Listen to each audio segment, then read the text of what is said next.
एकूणच फर्टिलिटीच कमी होणं, म्हणजे पुनरुत्पादन जनन क्षमता कमी होणं हे हल्लीच्या मुलींमध्ये महिलांमध्ये खूप मोठ्या प्रमाणात दिसतं. त्यातलं महत्त्वाचं कारण मला असं वाटतं की खूप लवकर हल्ली पिरियड्स येतात. म्हणजे पूर्वीच्या काळात 14व्या वर्षी पिरियड सुरू होतो असं म्हणलं जायचं, पण आता फॉर व्हेरियस रिझन्स, आहार आहे, पॅक्ड फूड आहे, हॉर्मोन दिलेल्या गायींचं म्हशींचं दूध आहे, असे अनेक कारण आहेत.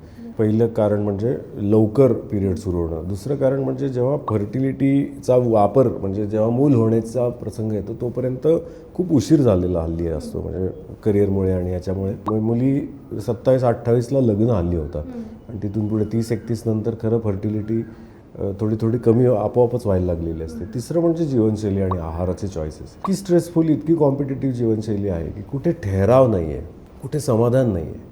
सतत तुम्ही कॉम्पिटिशनमध्ये, सतत आपण रेसमधल्या घोड्यासारखे आता हे खूप फिलॉसॉफिकल होईल, परंतु प्रत्येक मुलीने हे लक्षात ठेवलं पाहिजे की आपण कोणाच्या रेसमध्ये, रेस असलीच तर ती स्वतःची आहे.